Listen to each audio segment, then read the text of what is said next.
invitación a la gente que nos sigue desde Pilar. Realmente para mí es un gusto poder estar con ustedes. Cuando me cursó la invitación Jonathan en representación de todos ustedes, la idea era tratar de hacer una suerte de conversatorio, porque me parece que hay mucho más que quizás les puede interesar de un ping-pong de preguntas y respuestas. Sin embargo, sí podemos usar como excusa de introductoria al libro. Y quisiera comentarles que a lo largo del tiempo que estuve en el Ministerio de Salud, una de las indicaciones que tuve, y la cual agradezco porque me ha permitido una gran experiencia, era viajar todas las semanas al interior del país. Así que me ha tocado recorrer todos los departamentos. He estado en lugares donde nunca ha estado un ministro, nunca ha estado ni siquiera una autoridad. He recorrido realmente zonas maravillosas de nuestro país, conocido mucha gente importante, pero a veces lo interesante del viaje no estaba en el destino, sino en el recorrido, porque la mayoría de esos viajes, por la cuestión de tiempo, las hacía por vía aérea y tenía que compartir con varios actores políticos, ejemplares diversos de nuestra fauna política, muy interesantes. Muchos de ellos con una especie de aura de caudillo y como tales con muchas de sus virtudes y todos sus defectos. Entonces uno aprende mucho. Y uno de ellos, que está relatado en el prefacio del libro, muy interesante, tropicalizaba una idea de que la verdad en realidad hoy en nuestros tiempos, en una sociedad hiperconectada y globalizada, no tiene que ver con los hechos, sino con el relato que se hace de esos hechos. Y en ese sentido, después de una experiencia que siempre es dura cuando uno está en la función pública y se da cuenta de ello, hay una versión de la realidad que es realizada por distintos actores según no solo su perspectiva, sino naturalmente sus intereses. Entonces, los actores políticos tienen un relato. Los medios de comunicación, que muchas veces representan a intereses políticos y económicos, tienen otro relato.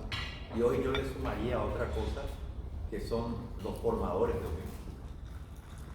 Y los formadores de opinión, así como los periodistas en general, difícilmente sacrifiquen la noticia por la verdad o el rigor. Hoy se necesitan showmen y showwomen en los medios de comunicación. Eso es lo que se come y se vende, no es el rigor o la preparación tenemos pocas personas de hecho que pueden tener un análisis equilibrado político, y por supuesto un formador de opinión difícilmente emita una opinión que pueda comprometer su popularidad, ¿verdad?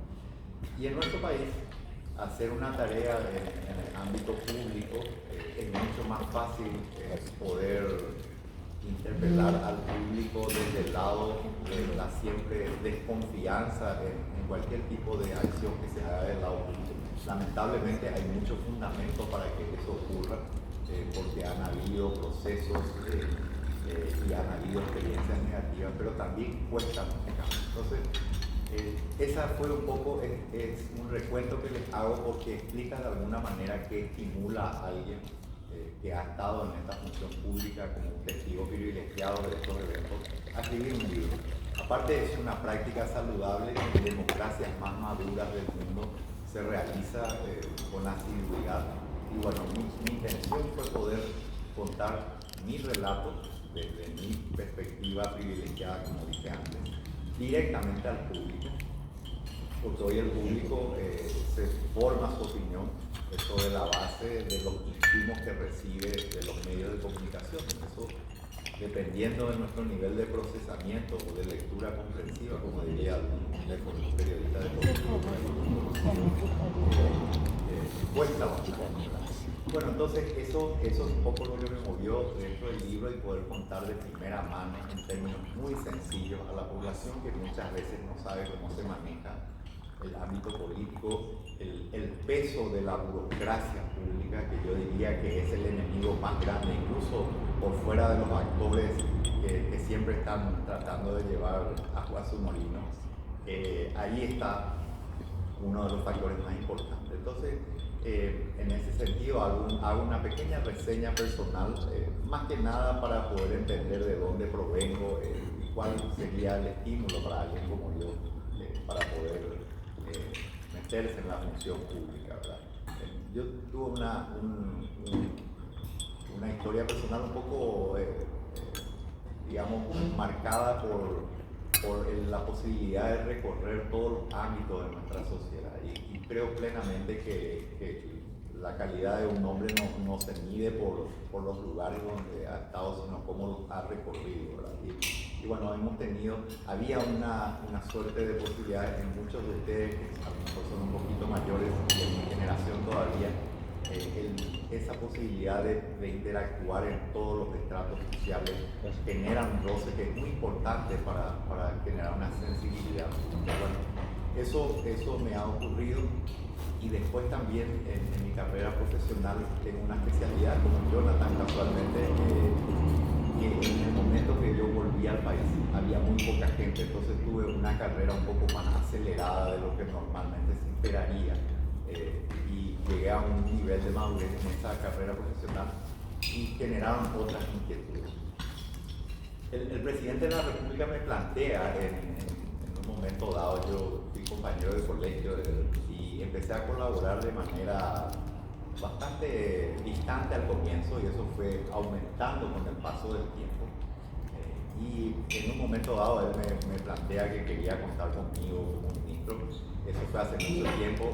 Yo pensé que era una broma porque era en el ámbito de un evento social y bueno, y después con el tema de su campaña política, eso fue de alguna manera distanciándose un poco hasta que después en los últimos meses ya cuando veníamos para la campaña presidencial o de las elecciones generales, ahí sí tuvimos una colaboración muy importante en términos de la preparación del plan de gobierno. Había otros grupos que también estaban colaborando, entonces esa fue el antecedente.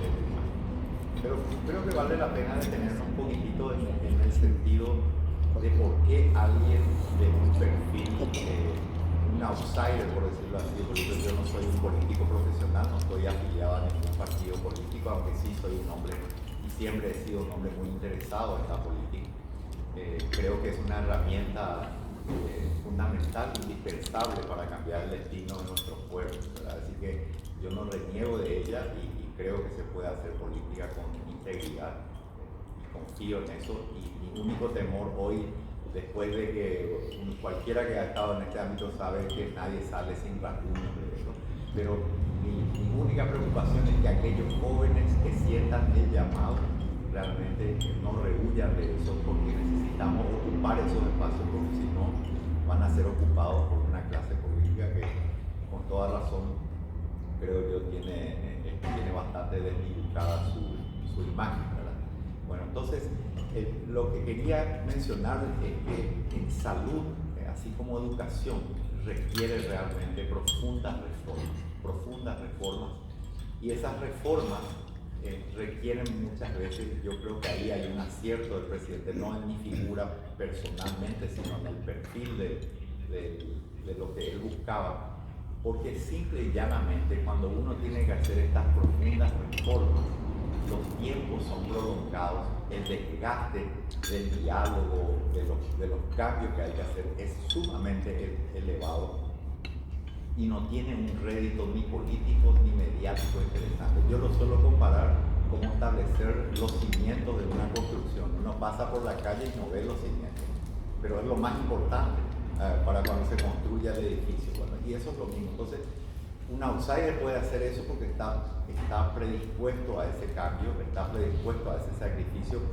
puede o no tener aspiraciones subsecuentes a ese cargo. En mi caso no lo era. Creo que por eso es un acierto y de hecho se han hecho muchas reformas que no son visibles para la mayoría de la gente porque no tienen un interés mediático, como les decía, o un rédito político. Ahora, el político profesional, con todo respeto, y ese es un término acuñado por el hoy candidato Euclides Acevedo hace ya muchos años, el que está constantemente en esto vive para el siguiente cargo, y no lo digo en términos despectivos, simplemente descriptivos. esa persona no puede vivir de un proceso, no puede pagar el precio de un proceso de reforma del Ministerio de Salud o Educación, lo que sea. Entonces, por ejemplo, se han reordenado dentro del Ministerio de Salud todas las direcciones, que ahora sobre un área de gobernanza es un ministerio con 50.000 funcionarios. Tenía solamente un viceministro. Ahora tenemos dos. Hubiera querido tener tres, pero sabía que Hacienda no me iba a permitir, así que fuimos por el plan B. Y hoy tenemos un ministerio, digamos, un viceministerio de prestación de servicios y un ministerio de gobernanza, ¿verdad? Y esa es la primera parte del ordenamiento. La agenda oculta que teníamos en el Ministerio de Salud Pública pasaba finalmente por esa reforma del sistema de salud, que tiene tres ejes fundamentales. Uno de ellos era, en el ámbito de prestación de salud, mejorar el primer nivel de atención. Habrán escuchado ustedes hasta el cansancio el tema de las unidades de salud familiar y demás. La idea es simplemente que ese nivel de atención que resuelve el 70-80% de los problemas médicos permita que la gente se quede en sus comunidades. El desarraigo, el ir al hospital grave, tiene una serie de consecuencias para esas familias en términos de gasto económico, de desplazamiento, etc. Pero además tiene un costo mucho más elevado para el sistema de salud. O sea, resolver algo en la comunidad de alguien te sale mucho más barato que resolverlo en un hospital grande en el departamento central o en capital. Entonces de ahí viene eso. También un sistema de redes con otros hospitales de un poquito más complejidad, pero siempre dentro del departamento o del distrito. Ese fue el fortalecimiento. El segundo elemento, el segundo pilar de proceso de reforma es lo que se conoce como el sistema de información digital en salud. Para ponerlo en términos sencillos, la ficha electrónica, ¿verdad? Que parece una cuestión sencilla, pero les voy a hacer recorrer un breve camino para que entiendan por qué es su importancia. Cuando van ustedes hoy, primero que van a un hospital, especialmente en el Ministerio de Salud Pública, ven las fichas acumuladas, las polillas, las termitas, el cupiquí, la humedad.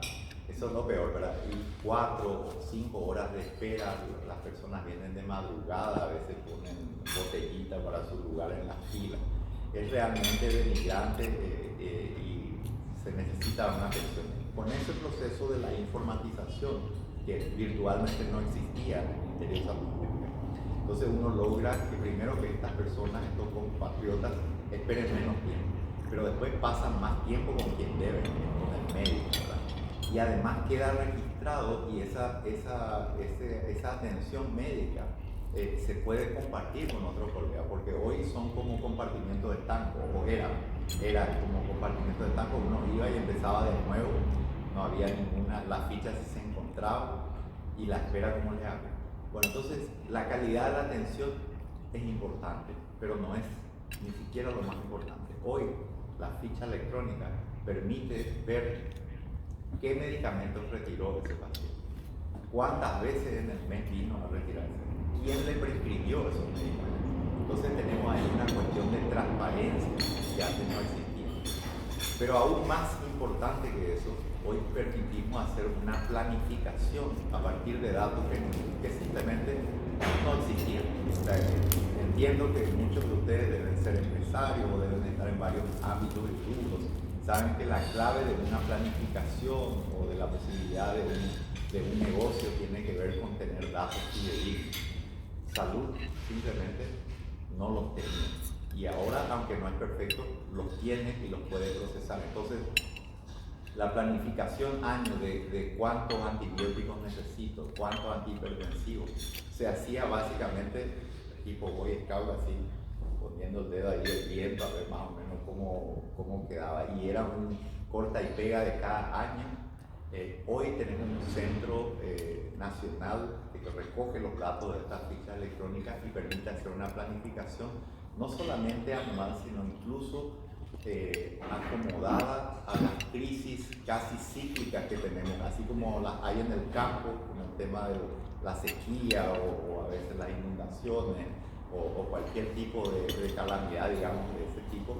En salud también hay algunas cuestiones cíclicas, el dengue nunca falta, tenemos de repente algunas epidemias, infecciones respiratorias y bueno, todos sabemos lo que ha representado este desafío para la humanidad, que ha sido la pandemia. Entonces, esta ficha electrónica que de cero hoy está en todo el país, en todos los hospitales regionales del país, en varios hospitales distritales, incluso en Alto Paraguay, en Puerto del Limpo y todo, tenemos esto y permite todos estos beneficios que acabo de decir. Ese es el segundo. Y el tercer es administrativo, donde me faltó tiempo para poder cambiar.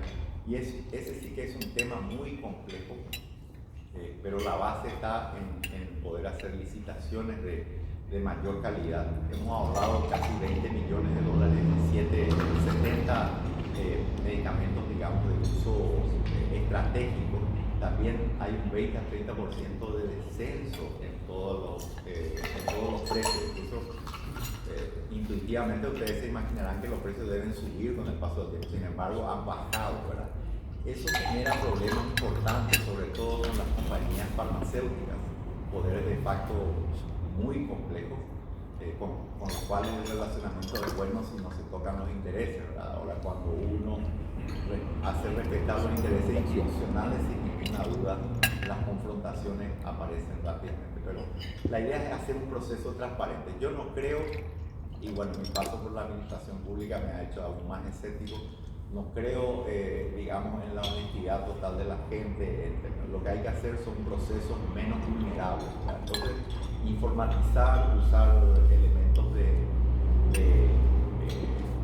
algoritmos que permitan, por ejemplo, pagar de manera prioritaria a quien se le debe más y se le debe hace más tiempo, ese tipo de cosas.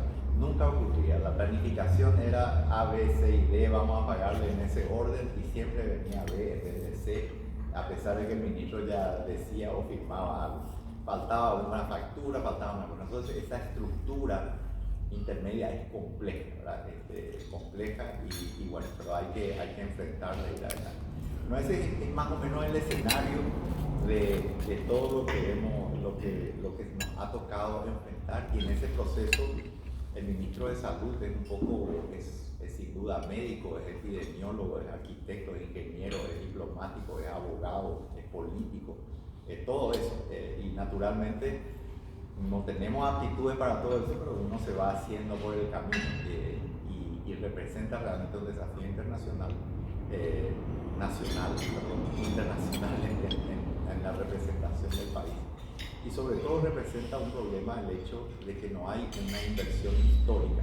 Muchos de ustedes se preguntarán cómo es que países en crisis, Argentina no le está pasando bien, pero ustedes van a un sistema de salud con todos sus defectos, es impecable. Si van a Uruguay, ni hablar, ¿verdad? Es un país más pequeño. De hecho, mucho de nuestro proceso de reforma está de alguna manera un poco orientado o inspirado aún en su etapa incipiente, donde estamos hoy en el modelo uruguayo. Y otros sistemas, de hablar de Brasil también, algunos de la región, con sus defectos, están mucho mejor que nosotros, simple y llanamente, porque nosotros tenemos un periodo de tiempo muy largo donde no se hizo esa inversión. Y las exigencias al sistema de salud hoy son enormes. Básicamente queremos tratar todo y los problemas son infinitos y los recursos son bajísimos. La recomendación de la Organización Mundial de la Salud es invertir un 6% de los internos brutos en salud. Nosotros estamos alrededor del 3%, más o menos la mitad. Entonces eso nos da una idea, pero además pretendemos cubrir todas las enfermedades de alto costo. El presupuesto en medicamentos, específicamente, no estoy hablando de insumos ni nada de eso, medicamentos, es de aproximadamente 100 millones de dólares por año. El presupuesto de salud, para redondear, es de 1.000 millones de dólares. Y 100 de eso es para medicamentos. El gasto real es probablemente el triple. Probablemente tiene pequeñas alteraciones. Entonces, lo que hay en términos vulgares es un bicicleteo continuo. Ese es un pequeño desafío. Habrán escuchado de estas enfermedades a veces catastróficas o con medicamentos de alto costo. Por ejemplo, estos chicos AME, que son niños con un trastorno genético, 100 de esos chicos, 50 de esos chicos básicamente usarían todo el presupuesto de medicamentos. Todavía no hablamos de fibrosis quística, no hablamos y eso significa no cubrir presión alta, no cubrir diabetes, no cubrir. Entonces, un buen administrador muchas veces tiene que tomar decisiones difíciles, ¿verdad? Y en el ámbito de salud, esas decisiones son diarias, ¿verdad? Bueno, entonces este es más o menos un pantallazo de todo lo que ha sucedido en salud, y ahí el libro en particular se orienta hacia este contexto realmente inesperado, imprevisible. Veníamos de la peor epidemia de dengue de todos los tiempos de Paraguay, y a esa se suma después viene el desafío más grande de la humanidad, probablemente de los últimos 50 años por lo menos, en términos sanitarios mucho más, que tiene que ver con la pandemia. Y eso ha cambiado virtualmente al mundo. El Paraguay le toma eso con un sistema de salud realmente bastante precario, con muchos déficits, con un déficit de camas de terapia intensiva, por ejemplo, que necesitaba más o menos el doble de las que tenía, unas 300. Y así tenemos que enfrentar un desafío del que nadie conocía, ¿verdad? Entonces lo que intentamos hacer, y no por una capacidad de vislumbrar el futuro, ¿verdad? Tenga simplemente una brutalidad o una honestidad brutal, digamos, hicimos algunos de los cambios y promovimos algunos de las medidas, como el cierre y medidas estrictas, que nuestra situación mediterránea y nuestra conectividad, que siempre es un problema, en este caso fue una ventaja porque pudimos controlar eso mucho mejor que países como Brasil o Argentina o demás. Entonces tomamos la decisión porque no nos quedaba otra, no porque realmente haya sido una elucubración brillante, ¿verdad? Y en ese sentido se lograron realmente detener, retrasar muchas de las cosas que permitió crecer al sistema de salud. Entonces, dentro de la pandemia también hubieron periodos de tiempo realmente muy difíciles, donde había un mercado internacional distorsionado.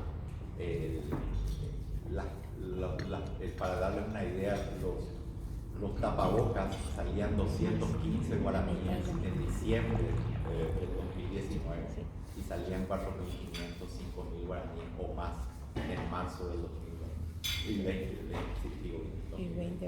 Entonces, y así a lo largo de todo el mundo. Uno compraba y no venía lo que compró, y eso le pasó a todos los países del mundo. Se confiscaban entre países, ¿verdad? Países de primer mundo, ¿verdad? O sea, ese tipo de cosas las veíamos en todos lados. Del lado argentino, respiradores que en la provincia de Buenos Aires al final no servían, venían respiradores de mala calidad o que eran de conexión, que no eran para terapia.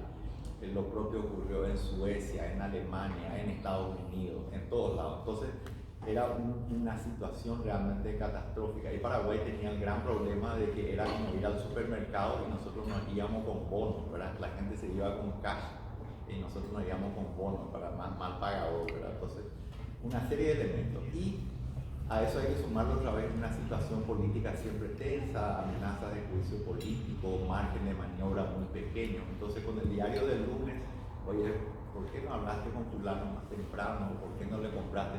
Con el diario del viernes, como antes, ¿viste? Cuando salía el viernes, el diario del sábado o del fin de semana. Con el diario del viernes, uno sabe que si compramos algo, $1 o $2 más que el otro, esos $2 iban a ser causa de furia. Entonces, ese es un escenario donde uno tiene aciertos y errores, donde las decisiones tienen que tomarse de manera rápida, y donde en un momento del país y del mundo, durante casi 2 años, la agenda política, económica, social del país, cultural, en todos los sentidos, estuvo de alguna manera regida por esta pandemia, y donde el Ministerio de Salud tuvo una prevalencia muy importante. Ahí el proceso de comunicación también que hemos llevado adelante fue un proceso de mucho ensayo y error, de ajuste, de tratar de contener a la población, de proveer información rigurosa, de mantener un canal de esperanza también, y de poder resolver una gran parte de los problemas. Es un desafío, un itinerario que me ha tocado a mí, con un equipo formidable, donde, como dije antes, necesariamente hemos tenido aciertos muy importantes, yo creo que el balance ha sido positivo, pero también hay errores y bueno, y eso ocurre siempre que uno está en la función pública, así que esto creo que es un breve resumen de lo que hemos hecho y gran parte del libro, por una cuestión natural, está un poco dominada por el tema de la historia de la pandemia, por todos los capítulos no se rehuyen los temas difíciles, están todos ahí. Naturalmente yo no soy, como no tengo un partido político, entonces no tengo un respaldo desde ese ángulo, tampoco tengo fueros y tampoco puedo ampararme en una defensa corporativa tipo periodista, por ejemplo, de libertad de prensa, así que tengo que ser un poco cuidadoso con las denuncias, que a veces cuento el milagro, pero no el santo, ¿verdad? Entonces, pero muchas de esas cosas, las que están ahí y muchas otras que no puede contar realmente, dan una idea de cómo estos momentos de crisis muestran lo peor y lo mejor de mucha gente, ¿verdad? Mucha gente ha estado a la altura y otra gente ha mostrado su verdadero rostro. Bueno, yo les dejo por acá, si por ahí quieren hacer preguntas,